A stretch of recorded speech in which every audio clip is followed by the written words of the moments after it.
Hi everyone. My name's Matt. I'm the president of Security Daemons. I'm very excited to welcome Lesley Carhart, who is the head of the incident response and digital forensics team at Motorola Solutions. And she's going to be giving us a talk on choosing a career path in cybersecurity. So without further ado, Lesley. Thanks. Sure. Hi everybody. You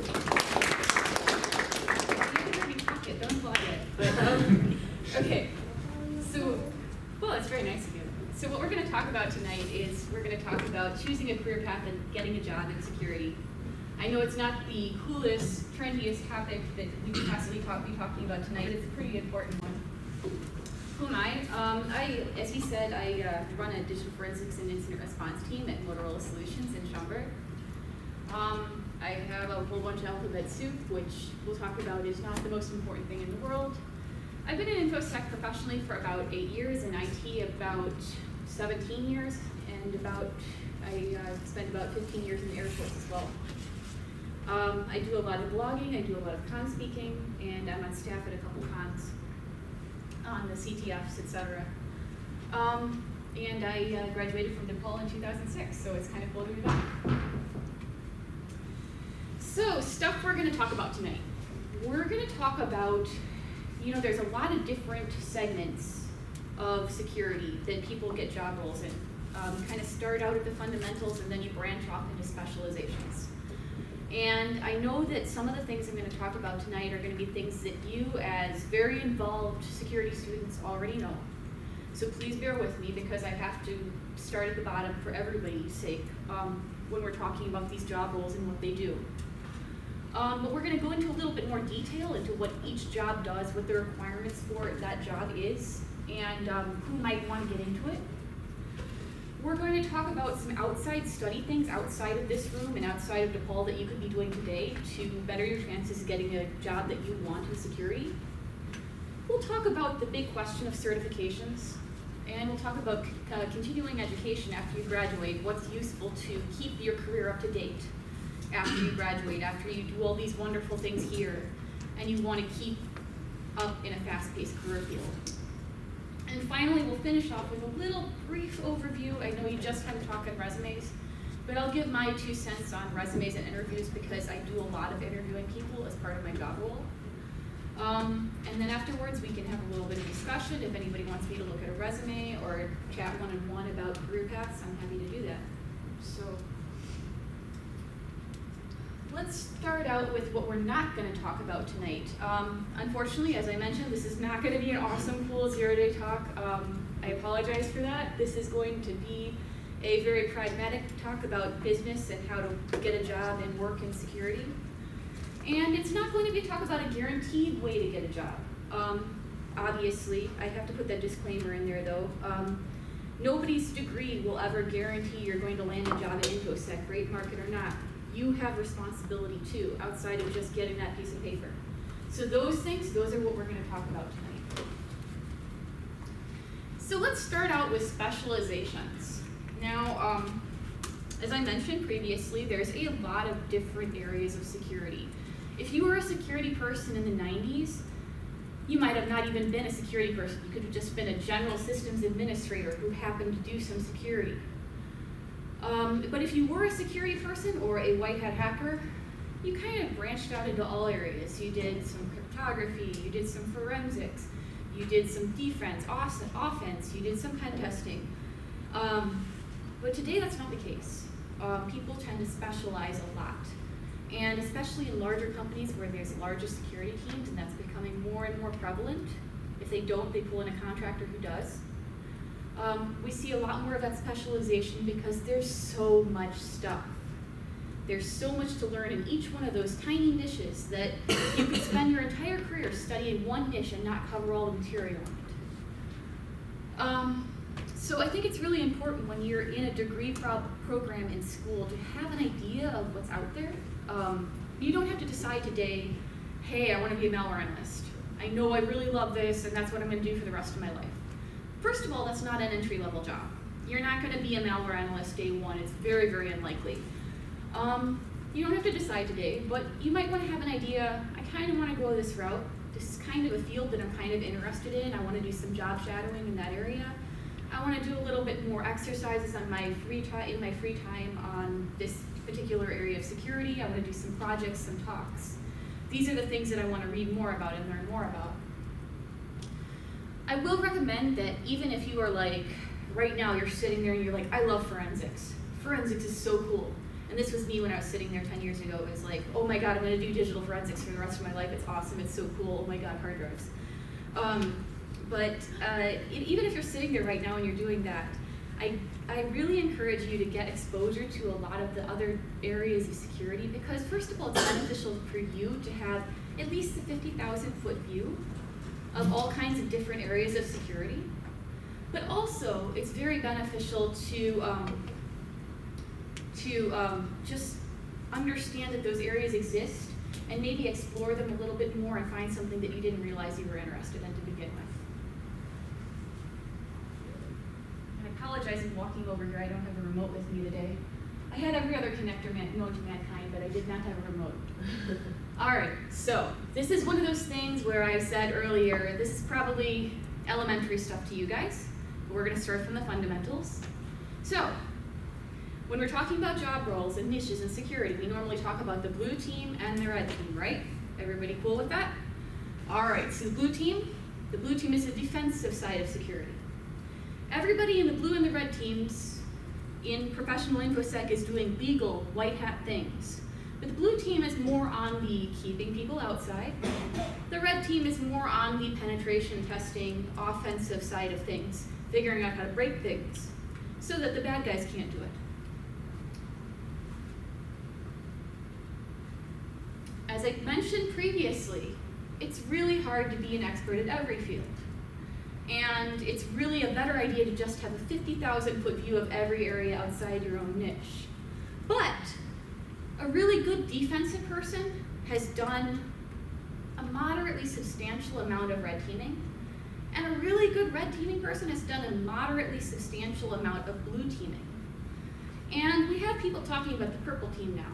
And I don't know if any of you have heard that term. I believe it's trademarked, so please don't sue me for talking about it, whoever's watching this. But people talk about the purple team, and they're like, we're going to bring in these people, and they're going to be really good at red team, and they're going to be really good at blue team, and they're going to do both jobs. It's an awesome, awesome idea, but in practice it's very, very hard because there are those massive amounts of information that you have to know about those fields. So while you want to have a very good grasp of defense to do offense well, say systems administration, command prompt, how blue team mentality works, defensive practices, and your defensive people want to know how the red team thinks about breaking into a network. Being really great at both fields is kind of tough. So from the very beginning, you want to have an idea of, do I want to go down this branch or do I want to go down this branch? So let's talk about the blue team first. There's a whole bunch of different roles in the blue team. And I'm glad we've got a little time tonight, so I'm going to bore you by talking about a bunch of different roles in the blue team. So the first role is kind of the entry-level gig in the blue team, and that's Security Operations Center Analyst. And that's where a lot of people start out, because it's kind of grasp the concepts, and then move on into another area of security. Most people spend 2 to 4 years in that type of role. And what you're doing is you're working in an operations center, normally 24/7. You're getting security feeds and alerts. You're doing the initial triage on those alerts. So you have to have some good, solid security understanding to know how to process those alerts and what could be potentially malicious, what is benign, what's a false positive.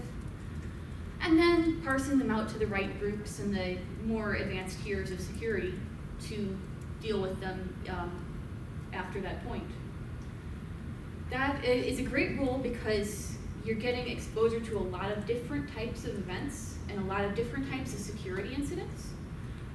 You're also, as you start branching out to passing things on to other areas of security, you're getting a grasp of what they do. And at that point, you can start kind of shadowing those other roles and saying, I want to learn more about this. I just passed off this security event, and I'd really like to learn more about how they're going to analyze the command and control traffic from this piece of malware. And I want to sit down with the malware analyst for a couple hours and figure out how he did this after I passed it off to him. So that's a great starting point. So next we have the incident responders, and that's kind of my current job role. And that's really kind of a direct tier 2, tier 3 role following security operations analysts. They are the people who take the more advanced security incidents, the more complex security incidents, and they handle them from beginning to end. That means not only being an expert at figuring out what went wrong and remediating the problem, but also leading a group of people. There's a lot of project management that goes into incident response. It's a very people-heavy role, and if you don't like dealing with people, it's probably not a great role for you. You're going to have to be coordinating team efforts for remediation. You're going to have to be coordinating analysis. You're going to be having to speak to management and your legal and HR teams as necessary during the course of an incident, and relaying information in a way that they can understand. The next role we're going to talk about is malware reversers, and that's a cool area of security, so a lot of you are probably pretty familiar with it. Malware reversers do both static and heuristic analysis of malware, and malicious executables like hacking tools, etc. They will get a binary or other piece of evidence related to a piece of malware, and they will try to figure out how the malware works, what it could possibly do functionally, what it could have exfiltrated or damaged, and then they will try to generate a list of indicators of compromise based on that piece of malware. So that means, first of all, doing basic heuristic analysis. Let's run this piece of malware in a sandbox, see what it does, see what it communicates with, see if I give it XYZ prompt, does it reply with ABC, and what can I learn from that? And then doing the static code analysis, which requires a much deeper computer engineering background, sitting in something like IDA Pro and going through assembly code and saying line by line in this obfuscated, messy code that I've unpacked with my unpacker, and the malware author probably tried to make as hard to read as possible. This is exactly what it does. And that can be more time consuming, and it definitely requires a love of programming and reading other people's horribly messy code. Okay, so the next role we're going to talk about in the blue team is digital forensic analyst, not to be confused with e-discovery. So when we talk about forensics, there's kind of two different areas of forensics, right? There's digital forensics and incident response, and there's e-discovery. E-discovery are the people who are going into the courtroom with people's email and going, I found these photos and these emails on this computer.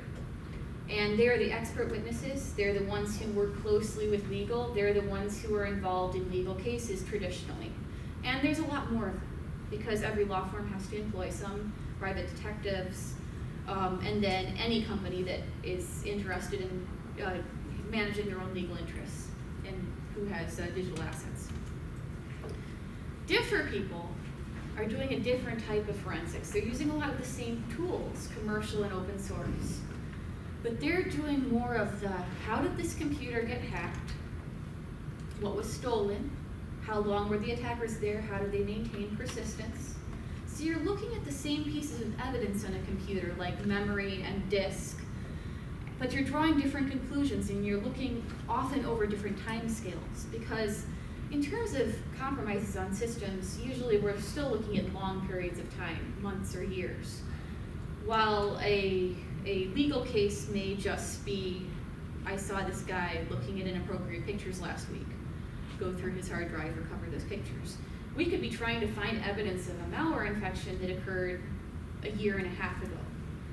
So a little bit different types of evidence, but you're still looking at disk analysis tools, like commercial forensics tools like FTK and NCase. And then memory analysis tools like volatility and redline. So there's a lot of overlap there, but the job roles are very, very different, and the depth that they go into is very, very different as well. typically, digital forensics and incident response requires a lot more depth of analysis and a lot more time-consuming analysis and discovery. Next role we're going to talk about is security engineers. And that is the traditional, when I talked about security in the 1990s, that is the traditional role you would think of, the person who manages the firewalls. And it's a lot more complicated than managing the firewall today. Now there's tons of pieces of equipment and software and hardware that go into securing an organization. Anything from intrusion detection to antivirus to all kinds of network security appliances off taps, et cetera, sandboxes, you name it. Somebody has to keep those running. Somebody has to configure them. Somebody has to do the day-to-day administration and tuning of them. And while people like the SOC analysts and the incident responders are going to do some tuning and change the types of alerts they want to see and the order that they see them in, there has to be somebody in that back end who's really doing the nitty-gritty of keeping things running and keeping them running in an efficient way to not overload systems. Especially when you're dealing with something like full packet capture, when you're dealing with immense quantities of data that could really bring down a system if they were dealt with wrong. The next one on my long list of blue team jobs is application and product security. Those are our secure developers. Those are the people who try to build security into products from the ground up. And usually we're talking a lot more about programmers there, and software engineers, and people who traditionally would write programs but want to do it from a secure perspective.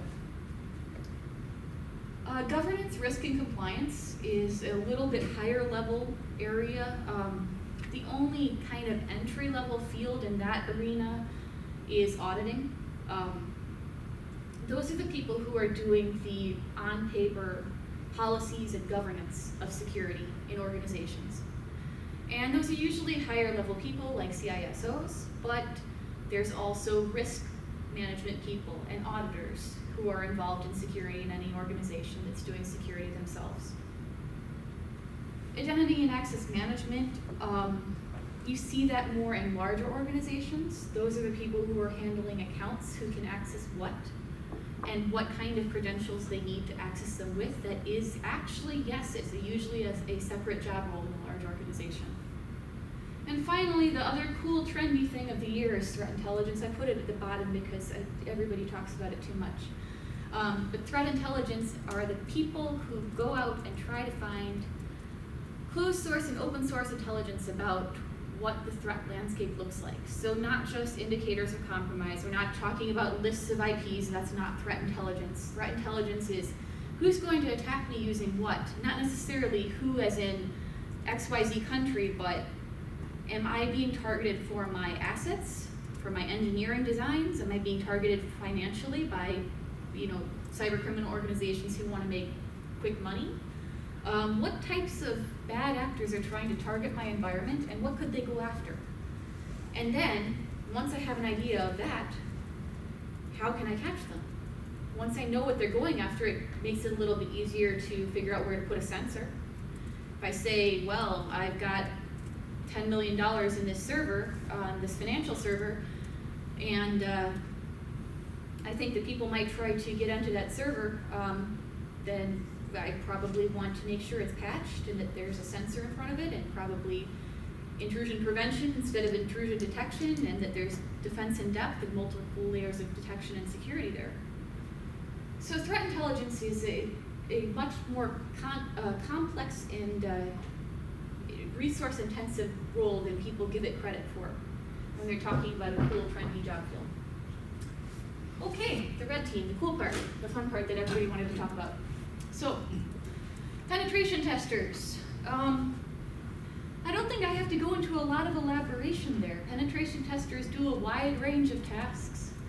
They are the people, the white hats, who are actually, breaking into people's systems to figure out how they can be broken into. They are not to be confused with vulnerability assessors, which I didn't even put on the list. Shame on me. Vulnerability assessment is going out there and seeing what the landscape looks like. Penetration testers take it a step further and say, within the scope of this engagement, how far can I get into this system?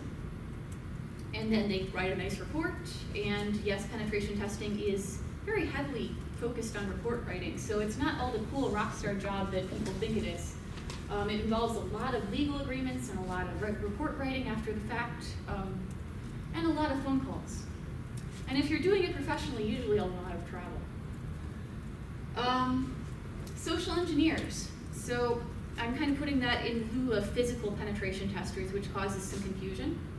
Physical penetration testers are the neat, cool job you see on TV, the people who rob banks. I have a friend who does that, and he likes to tell everybody that he robs banks for a living. It's very nice for him. So those are the people who are engaged by an organization to go to an institution and try to break in within, again, the confines of their legal agreements and the scope of their agreement.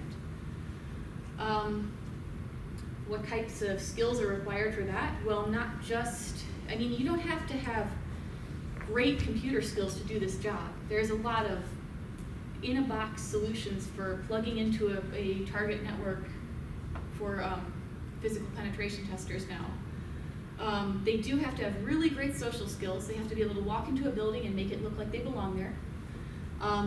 They can't feel bad about lying to the poor, nice person at the desk who's going to let them into the door. And they have to be able to sometimes stay in an environment and play a character for days or weeks at a time. Again, it's a very travel-heavy job, but if you enjoy your work and you don't mind the travel, it's one of the most fantastic jobs to hear stories about. Because the people in that job do get arrested, and they do get in trouble, and they spend a lot of time in jails waiting for their get out of jail free card from their employer. So it does give them a lot of great bar stories after the fact.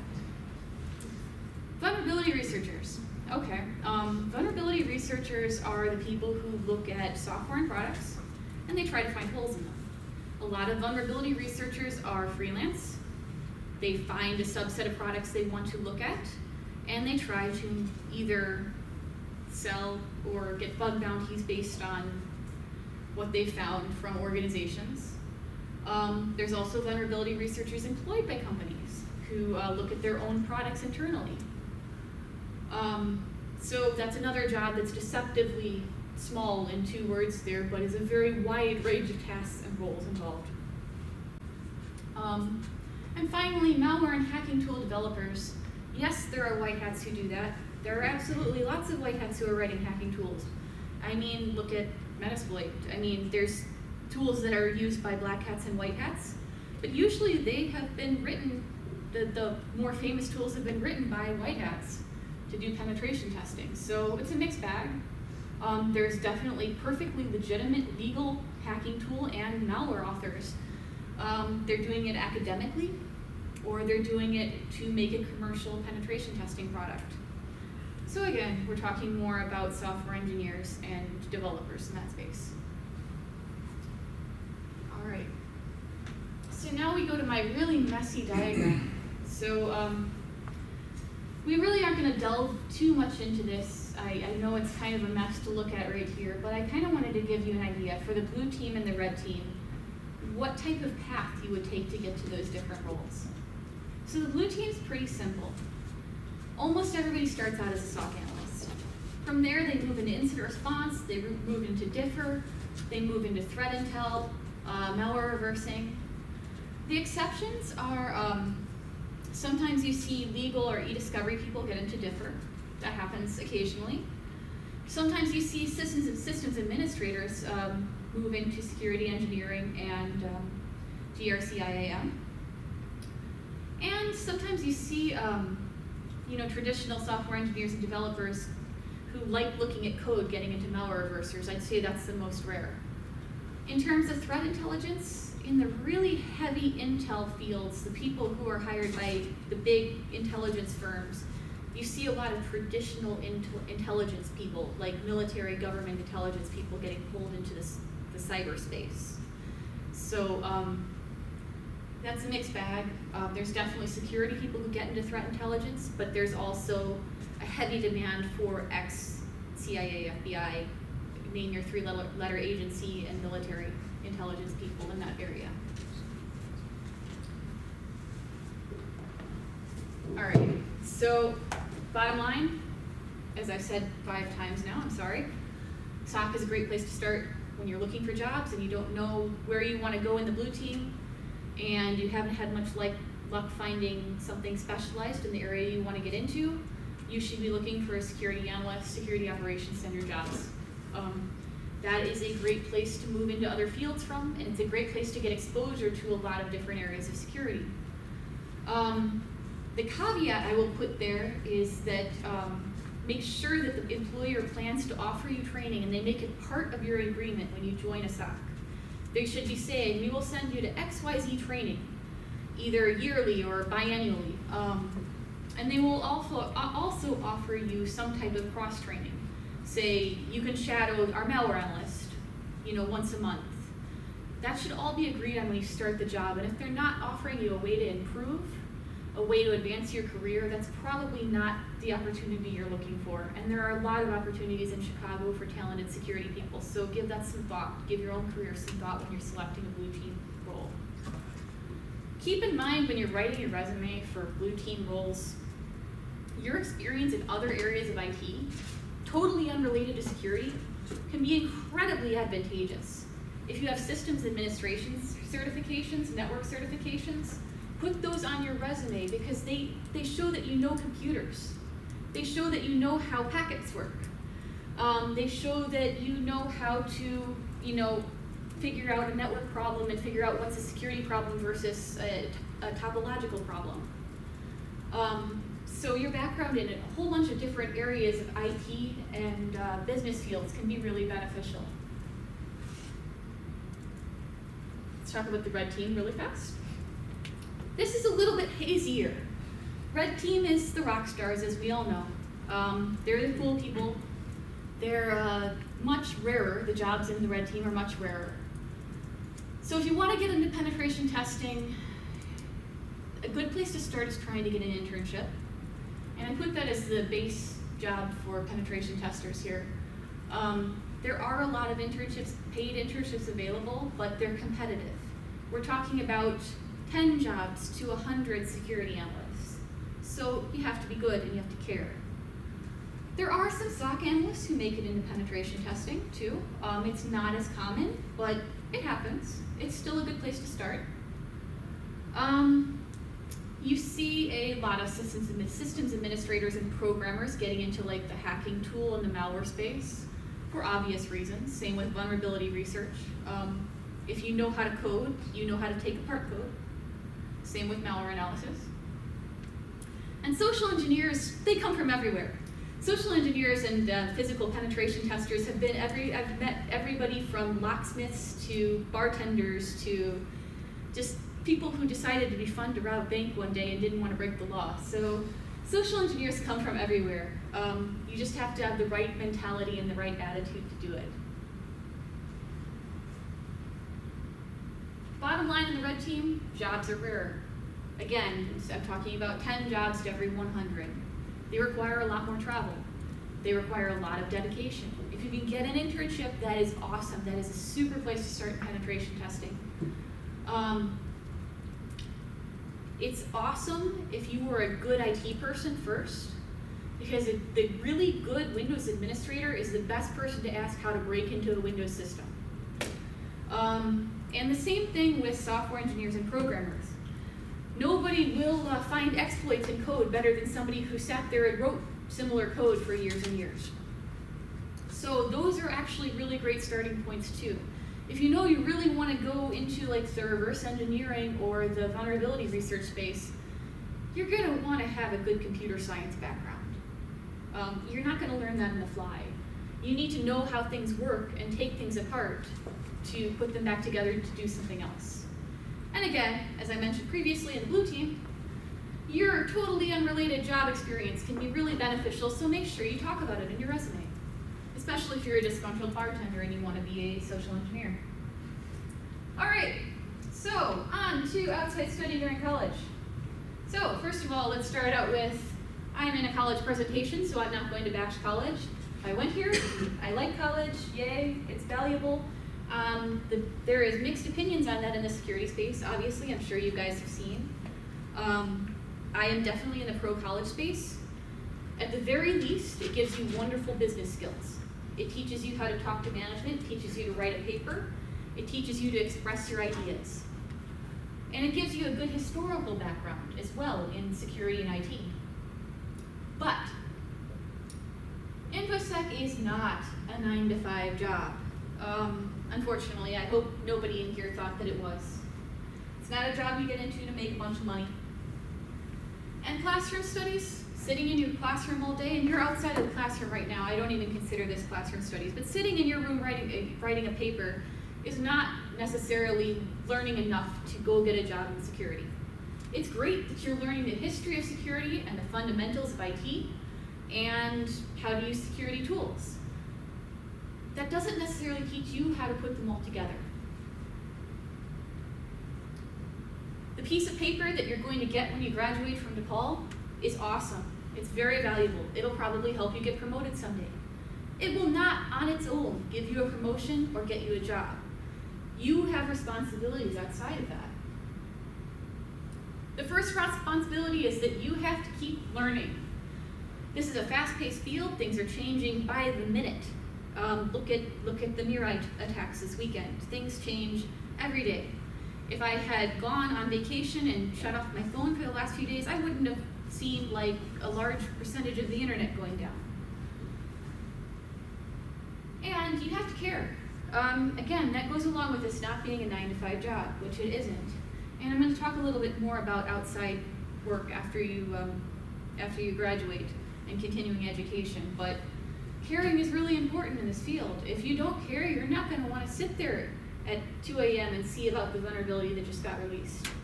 You're not going to want to go to a class to learn more about reversing or exploit development. You're not going to want to go to a con and watch people speak all day about it.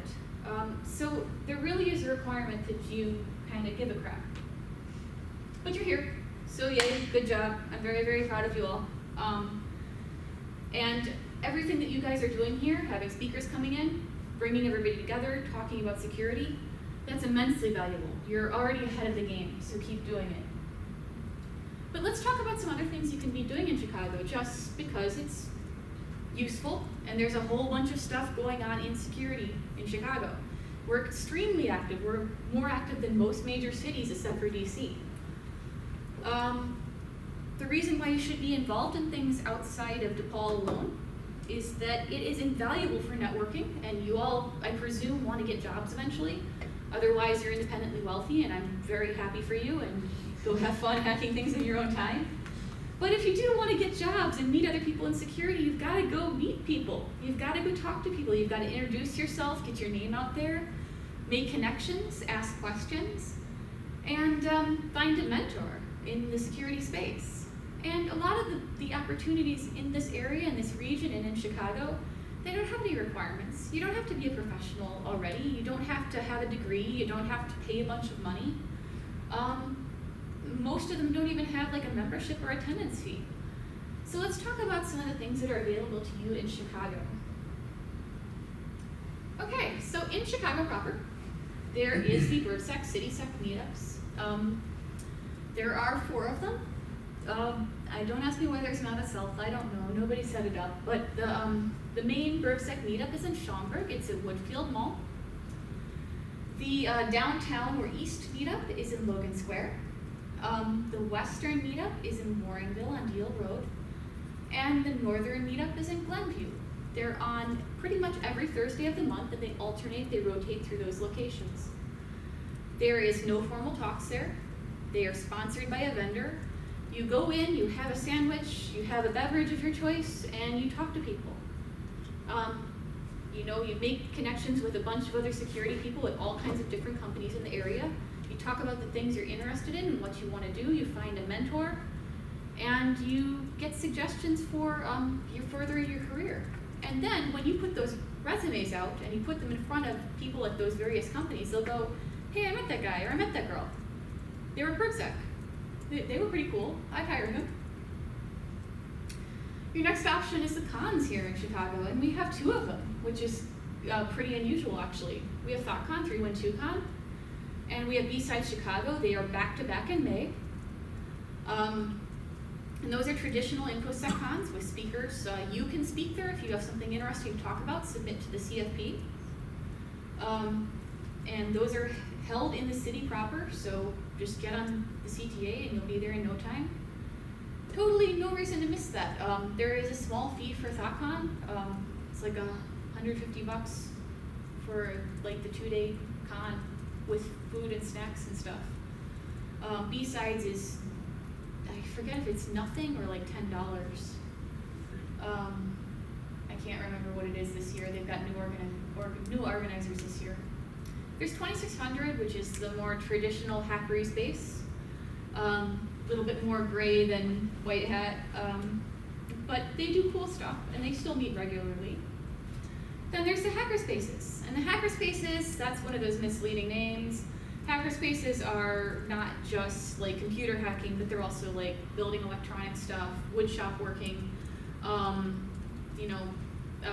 They do a lot of like Raspberry Pi stuff, all kinds of different they're more of a maker space. They call themselves hacker spaces, but they do a lot of programming classes and traditional hacking classes there. So there's Pumping Station 1 in the city, and there's Workshop 88 in the suburbs. And there's even a forensics meetup. It's Shy Forensics. They have a meetup. You can go see them on a monthly basis.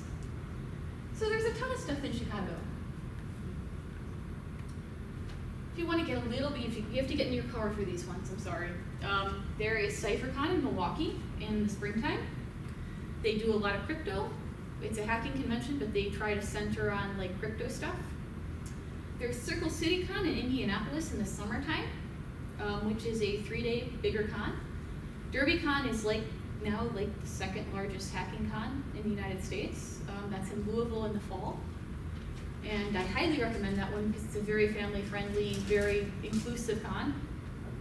As well as GERCon is as well in Grand Rapids in the fall as well. So those last two are two fabulous options if you want to go to a bigger con. There's almost always carpools out of Chicago, out of the various meetups. You can get to them. If you want to go to those cons, there are student sponsorships. They give tickets away to these cons even when they're $200 cons. People are looking for people who want to go, and they will find a way to get you there. So I can't recommend enough, go to conferences. It's not just to sit there and watch talks that you could maybe watch on YouTube afterwards. It's to network, it's to be involved in the community and get a feel for what's out there and what you're interested in, and make connections. But let's say you can't travel for whatever reason, that's fine. There's tons of InfoSec conference videos, decades worth of them on the internet now. SecurityTube is great for that. Iron Geek is a photographer who goes to a ton of cons and he videotapes them. So there's a ton of conference videos up on his site. Rapid7 has a great library as well. There's endless numbers of information security blogs out there if you want to read. If you're more of a reading learner, visual learner, I put a list there to 50 fantastic blogs right there that you should really be following if you're interested in security. There's tons of podcasts if you're more of an auditory learner. I again put a list that I agree with of a bunch of great security podcasts. So you can sit in your car or on the CTA and just listen to podcasts and see what's going on in the world. Social media, it's a mixed bag, as with anything on social media, but it is pretty much the fastest way to see things that are happening in security. Things get out on Twitter before they show up in any news outlet, so it is generally advisable to at least watch Twitter security space to see what's going on. But let's say you don't like watching stuff or listening stuff. You can definitely, and I encourage it, learn things on your own legally and ethically. No problem there. And I'm sure a lot of you are already kind of doing this, but let's just talk about it anyway.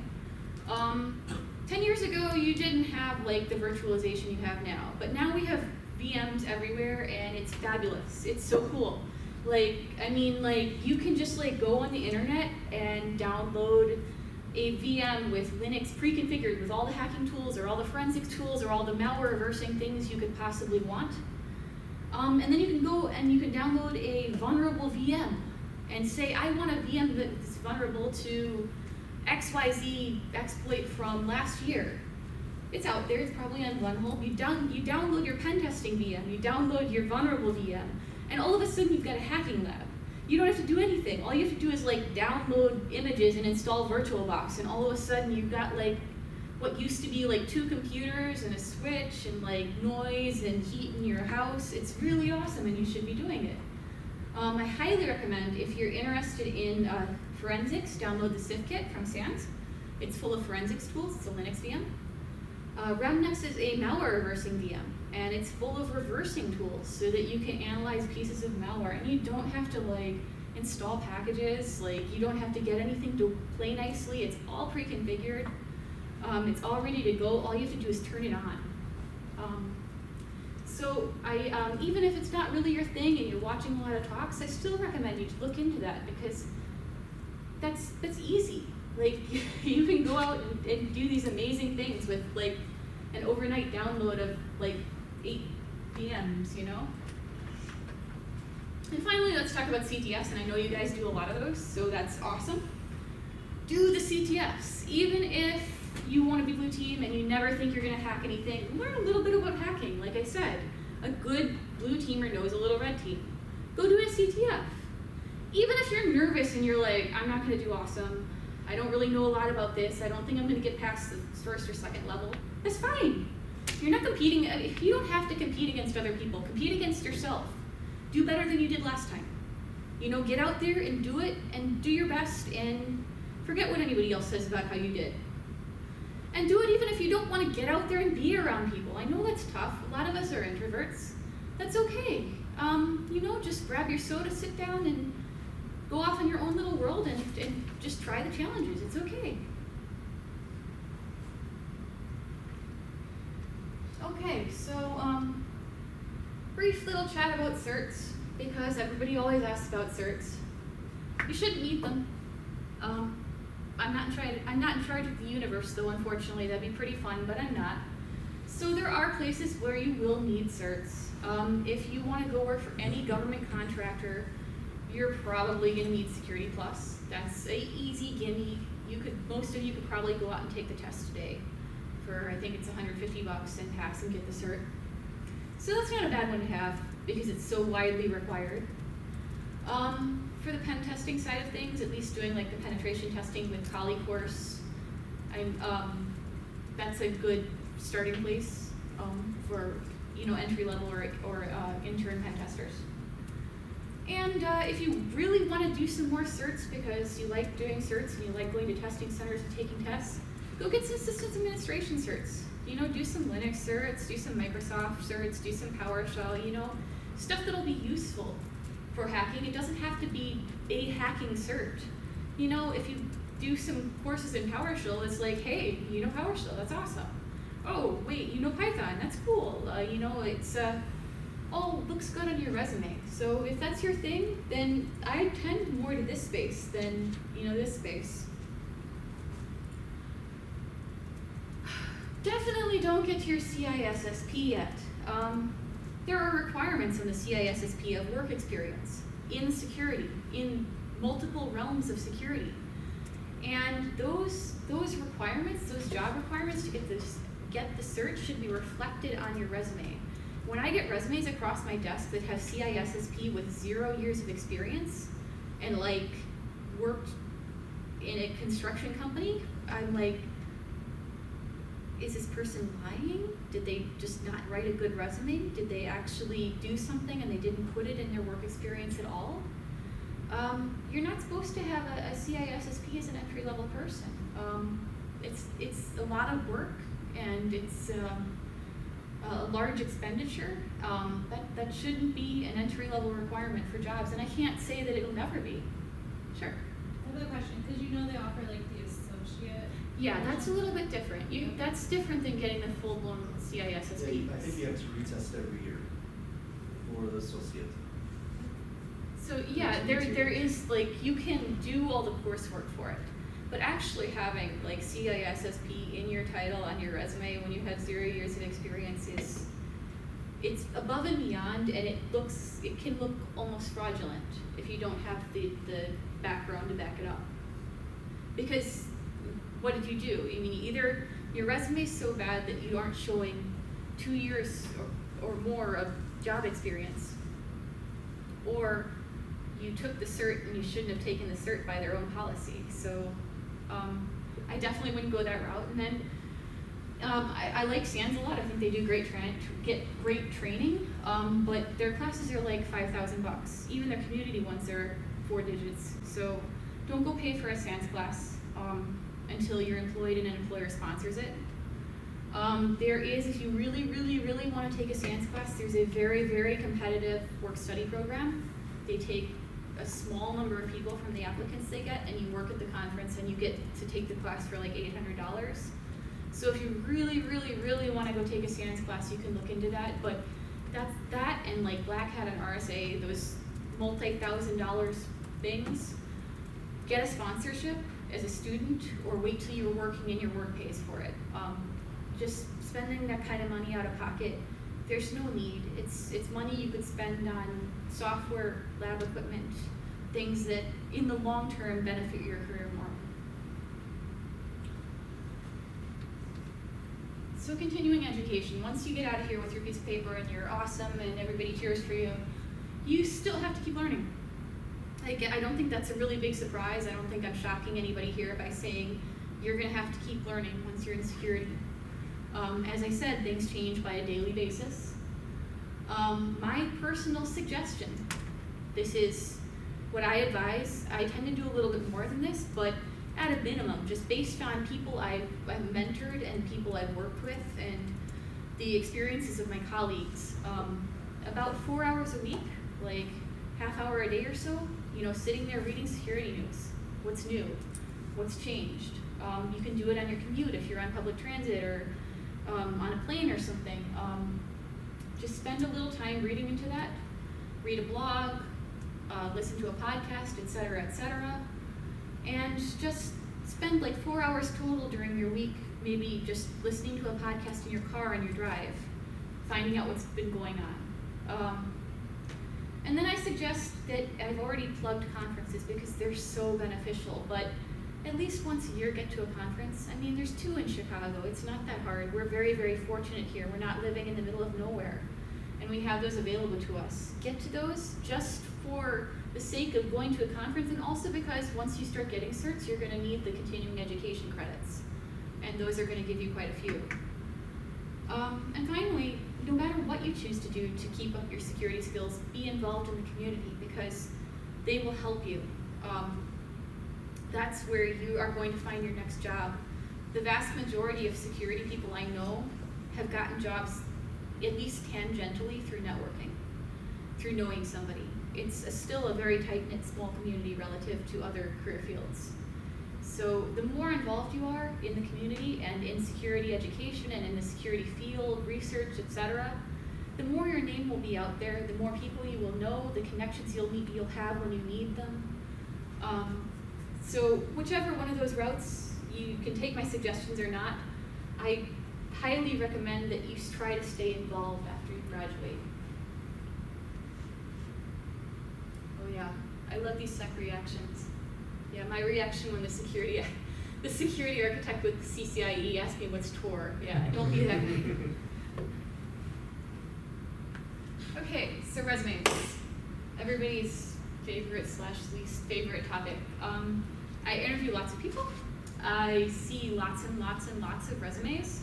I do resume reviews also at conferences for people, so we see a lot of resumes, and the interviews are a mixed bag. The resumes, I'd say the vast majority of them are pretty terrible.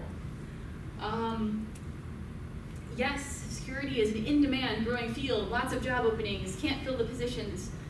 If you have a really, really terrible resume that doesn't express what you know how to do, it's still gonna hurt your chances of getting a job. It's not that in demand that you can write nothing on your resume and get hired. So let's talk about some problems I see on resumes. And you can give a little thought to whether these are things that could apply to you. I'm sure they don't apply to anybody in this room, but for your friends, family, anybody who wants to write a resume. So the first one's lack of quantification and impact. So when you're talking about your experience, whether it's in school or in a previous job, even if it's not related to security, I see a lot of people who don't say what I did and why it was important and how much of it I did. I'll see people write like configured Exchange server, and I'll be like, for like 10 people or for like 100,000 people? And like, why is that important? Did you not have an email server before? Like, what benefit did that provide to your employer? Why is this thing that you did awesome? You want to say why you are awesome. Tell me how cool you are. The second one is unprofessional email addresses. Yeah, that went on that list. So when the first thing that people see on your resume when they pick it up and they look at it is the header at the top where you put your name and your address and your phone number and your email. And if your email is poopyhead21@AOL.com, it's probably going to reflect poorly on people's initial impression of you. So don't do that. First name, last name, etc., at reputable domain, or semi-reputable domain, I hope. The third one is fairly obvious, no editing for spelling or grammar. I don't know why this is still happening. Like, we all have spell check. And there's like Fiverr and stuff, and places like will take your resume for $10 and review it for spelling and grammar. Much less, spending $100 to have somebody actually professionally edit your resume, which is well worth it. I shouldn't be seeing like tense confusion and words spelled wrong and no punctuation in sentences. It's so easy to fix today. Fourth one is lack of an objective, and that's the caveat to that is where it's clearly needed to show what you want to do. I get resumes from like help desk people who are entry-level security people, and nowhere in their resume are they like, and I want to do security. They write this long resume that shows how awesome of a help desk person they are, and they send it to me for the security job. And I'm like, nowhere on here does it say I like penetration testing, or I like reading about security, or I want to be a security analyst. I mean, it seems obvious when I'm talking about it here, but I see it all the time. Like, people will send me a resume for a job that's completely unrelated to the one that I'm offering. Because they don't think that, especially if they don't send in a cover letter, that it's not clear to me what they want to do. It's clear to them in their minds. The fifth one is incomplete or exceedingly verbose skills list. So the incomplete side of this is I see a bunch of skills in your resume, in like the work experience and your certifications and your classwork, and none of it are in your skills list. So like when I'm going up to your skills list and I'm like, does this guy know how to use John the Ripper? It's not in his skills list, so I don't think he knows how to use it. But oh wait, and 10 minutes later I'm reading through like a job section and I see, oh wait, he does know how to use that. And the exceedingly verbose doesn't probably apply to most of you, but that's like the people who apply for like penetration testing jobs in 2016 with Windows 3.1 in their resume. So you might not need to put Microsoft Word on your InfoSec resume once you've got a couple years of experience in InfoSec. More importantly than that is no mention of outside activities pertaining to security. And that's like, I gave a talk. I was in a CTF and I did pretty good. I did some research, stuff like that, or I have a security blog and I've been writing papers. If you've done any of that stuff, it should be on your resume because it's awesome and we want to know about it. It's like, hey, you did this really cool security stuff. So, asking a candidate who is cybersecurity expert on their resume to explain XSRF, oh, that's pretty bad. I don't have the animations on them. They're already spawned in that way. Okay, resumes. Finally, if you can go to a professional resume editor, do it.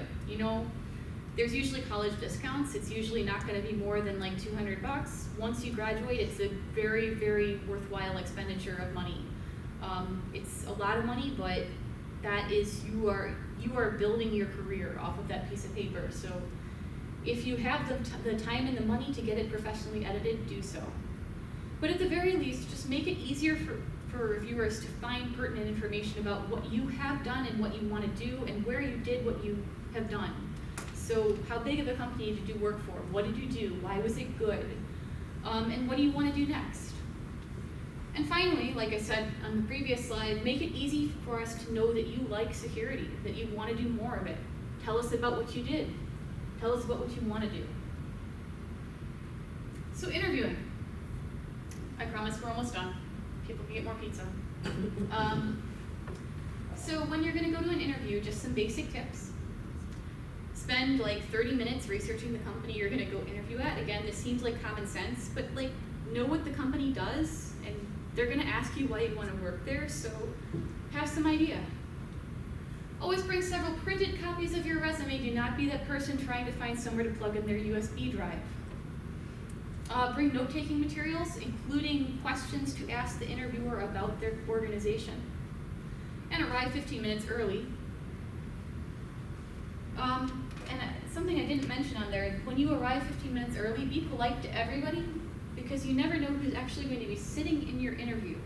So once you walk in the door, put on your nice face, say hello to people, make eye contact. And during the interview also, make eye contact and pay attention. Nothing worse than losing attention and staring off to space while you're sitting in an interview with 5 people. Put your phone away and silence it. And when people ask you questions, whether they're technical or personal questions, be honest. If you don't know the answer, that's okay. Tell them, I'm not sure about this, but I believe I recall, or I really don't know. That's okay. I'd rather hear that than you trying to BS your way through a question. That wastes everybody's time, and we know that you're doing it. The initial interview is probably not the appropriate venue to ask, like, how much stock you're going to get or how much money you're going to get paid. Save that for a little later on. And finally, again, talk about your InfoSec hobbies. Talk about what you're doing on the outside, why you like security, as long as it's legal. So, I put in a super secret slide, and this is getting recorded, so just don't tell anybody, okay? So 3 of my favorite screening questions. This is just for you guys. Don't tell anybody else. So the first question that I ask people when I'm phone screening them is, explain a botnet to me. Because I want to know, not just that you can read me off a definition from Security Plus or whatever. I want to know, can you elaborate on something? Do you understand how something works well enough, a very common security concept, well enough that you can take me from beginning to end? How does this thing work? What does it do? Why does it exist? The second one I like to ask is name a worm newer than 2010, because every time I say name a worm, people say SQL Slammer, and that was a really, really, really long time ago. And I want them to tell me about something they've read about in the news that is security specific, and there's been a lot of worms since 2010, and tell me how it infects stuff. So I'm testing, do they know what a worm is, other than the textbook definition, and how a worm actually propagates in modern networks? And have they paid attention to some pieces of malware out there on the internet in the last few years? And finally, describe to me 3 ways that an advanced actor might choose to gain access to a target network these days. And I ask that because, again, there's like the textbook answer, like they're gonna phish them. Tell me more than that. Tell me 3 different ways. Or my personal favorite is, we'll scan the firewall and we'll try to get through the firewall. I get that a lot. No, tell me today how an advanced attacker would break into a network. So I hope that makes sense, but that's why I'm asking those types of questions, and that's the kind of information I'm looking for. That's my favorite one. A recent CISSP and CAH trying to walk me through what a knock sled is. Yeah, with the lady falling down on the runway. So, we're about done. So another question I get asked a lot that you guys might have on your mind is, being in information security worth it? So, yes, I love my job. I wouldn't trade it for anything in the world. But you know right here in your gut whether you want to do security, whether you're really interested in hacking, whether you're really interested in securing things or taking things apart. You will know that. It's something you will love and you will really, really identify with personally. The downside, in any area of security, there's tons of travel. If you're not traveling and you're in something like a SOC or incident response, things go wrong. You miss holidays, you work long hours during catastrophes, various types of network catastrophes. And the stories you hear in information security talks about burnout are real. People do burn out of this field. They try to work themselves too hard and they get sick, or they just don't want to do the job anymore. And there's something that unfortunately Mr. Robot got right is substance abuse is very real, and that's a very real problem in our community that a lot of people have had to leave the hacking and the security community over. If you don't love it, don't do it. If you are feeling miserable, it's time to move to a different area of security or get out of the field altogether. You have to feel some motivation and excitement about this career. Otherwise, you will burn out, because there are miserable days. There are days, I've gone to like 2 Thanksgivings in the last 6 years, because attackers know when to strike. They really do. And if you don't love what you do, that's going to make you miserable. But this is the most amazing career field in the world. We are on the cutting edge of changes in warfare, in software, in public policy. That's us. That's us that get to write the rule book on it and influence policymakers and laws and what the next 30 years of information security are going to look at. Like, this is the forefront. And it's a very rewarding job. And the community is incredible. As I said before, it's a small community, but it's full of mostly very helpful, willing to mentor, willing to participate and get involved people. And I wouldn't trade it for anything. So, we are all done. I did put my contact information on there. Oh, let me put that back up there so you've got it.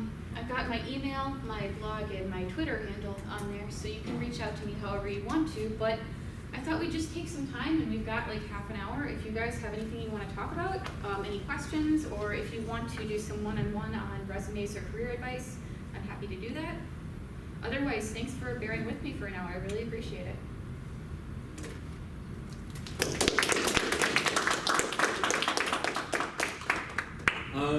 Before we move on to questions and stuff, I just wanted to mention real quick, .con student tickets are on sale, right?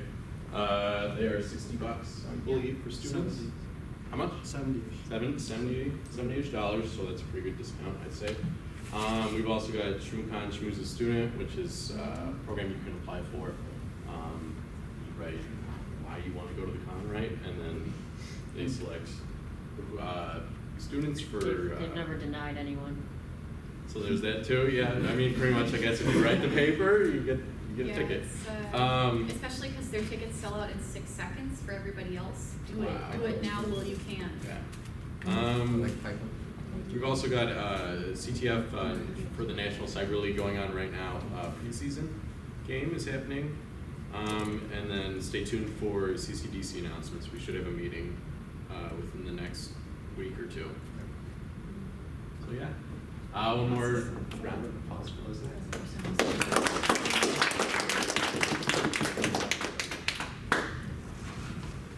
And yeah, questions? What is it that drew you into security? I've been involved in the Chicago security community since like the mid-90s. I was a software developer at the time, and it was just, I had always enjoyed taking computers apart and figuring out how to make them do things they weren't supposed to do. And I got really lucky to early on get into the community, and then after the .com bubble burst, my options were limited, so I ended up enlisting and doing cyber and electronics for the Air Force for a number of years, and then moved straight into security with all of that background. So. And is anybody here, I talked to one person who's a veteran. Is anybody else a military, guard, reserve veteran? A couple people, a few people. All right, so I didn't put that in my talk because I wasn't sure there was going to be anybody. But oh my God, utilize those resources. If you're still guard reserve, there are cyber units, and that is your in for getting your blue team experience if you're red team, or red team experience if you're blue team. Because there's military guard and reserve units who do that like 1 weekend a month, and you can go be red team 1 weekend a month when you're a blue team person the rest of the time. So if you are a guard reserve veteran, consider that. It's pretty awesome.